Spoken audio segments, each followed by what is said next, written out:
مسیح کے عظیم جلالی بابرکت نام میں آپ سب کو سلام۔ خداوند کے مقدس کلام میں سے آج ہم دیکھیں گے ابلیس شیطان کے حوالے سے، جو ساری دنیا کو بہکاتا رہا اور ابھی تک وہ بہکا رہا ہے، اور وہ خدا اس کے کام اس کے لوگوں کے خلاف کام کرتا ہے۔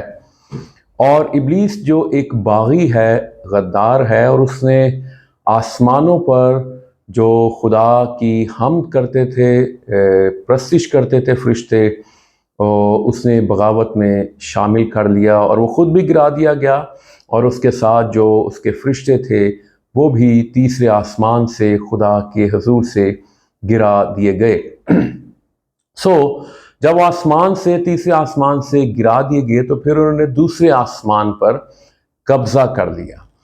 ہم یہ دیکھیں گے کہ ابلیس کا انجام کیا ہے، ابلیس کا اینڈ کیا ہے۔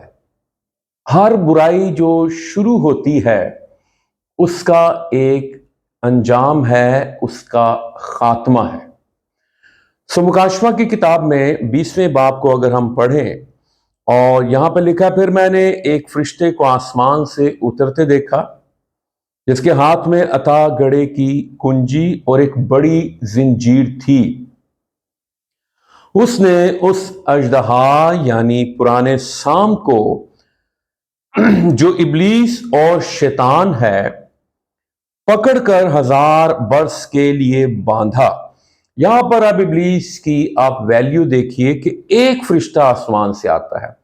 خدا لاکھوں یا کروڑوں فرشتوں کو نہیں بھیجتا، ایک فرشتہ آتا ہے اور وہ ایک بڑی زنجیر لے کے آتا ہے، جیسے کسی جانور کو باندھا جاتا ہے۔ آپ اس کی ویلیو دیکھ لیں، اور پھر باندھ کر 1000 سال کے لیے اسے باندھا جاتا ہے، اور پھر لکھا ہے اور اسے تھا گڑھے میں ڈال کر بند کر دیا اور اس پر مہر کر دی، تاکہ وہ 1000 برس کے پورے ہونے تک قوموں کو پھر گمراہ نہ کرے۔ وہ گمراہ کرتا ہے، وہ برگشتہ کرتا ہے، وہ آپ کو خدا کی راہوں سے، راستوں سے ہٹاتا ہے، وہ آپ کے فوکس کو بلر کر دیتا ہے، دھندلا کر دیتا ہے۔ وہ آپ کی نگاہیں خدا سے ہٹا کے آپ کے حالات پر لگا دیتا ہے، دنیا کے حالات پر لگا دیتا ہے۔ اس کو بند کر دیا گیا 1000 سال کے لیے، اور پھر لکھا، پھر میں نے تخت دیکھے اور لوگ ان پر بیٹھ گئے، اور عدالت ان کے سپرد کی گئی۔ ان کی روحوں کو بھی دیکھا جن کے سر یسوع کی گواہی دینے اور خدا کے کلام کے سبب سے کاٹے گئے تھے، اور جنہوں نے نہ اس حیوان کی پرستش کی تھی، نہ اس کی بت کی، نہ اس کی چھاپ اپنے ماتھے اور ہاتھوں پر لی تھی، وہ زندہ ہو کر 1000 برس تک مسیح کے ساتھ بادشاہی کرتے رہے۔ ہالیلویا۔ پھر 7ویں آیت میں لکھا ہے، اور جب 1000 برس پورے ہو چکیں گے تو شیطان قید سے چھوڑ دیا جائے گا، اور ان قوموں کو جو زمین کی چاروں طرف ہوں گی، یعنی جوج ماجوج کو گمراہ کر کے لڑائی کے لیے جمع کرنے کو نکلے گا۔ دیکھیں، اس کا کام گمراہ کرنا ہے۔ اس نے آدم اور حوا کو گمراہ کر دیا، وہ خدا کے لوگوں کو بھی گمراہ کرتا آیا۔ دیکھیں، 1000 سال بند ہونے کے بعد بھی اس کی فطرت، اس کی سرشت جو ہے، اس کی نیچر تبدیل نہیں ہوئی۔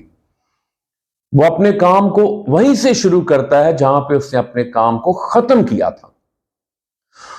اس کے مائنڈ میں توبہ کا بھی کانسیپٹ نہیں ہے، اور وہ خدا کا مخالف ہے، خدا کے خلاف کام کرتا ہے۔ جب ہم لفظ ابلیس کی بات کرتے ہیں تو ابلیس کا مطلب ہے الزام لگانے والا، اور جب ہم لفظ شیطان کو دیکھتے ہیں تو شیطان کا مطلب ہے مخالف۔ اور پھر لکھا ہے جمع کرنے کو نکلے گا، اور ان کا شمار سمندر کی ریت کے برابر ہوگا، اور وہ تمام زمین پر پھیل جائیں گی، اور مقدسوں کی لشکرگاہ اور عزیز شہر کو چاروں طرف سے گھیر لیں گی، اور آسمان پر سے آگ نازل ہو کر انہیں کھا جائے گی۔ اور ان کا گمراہ کرنے والا ابلیس، لفظ یہاں پہ دیکھیں بار بار آ رہا ہے، گمراہ کرنے والا۔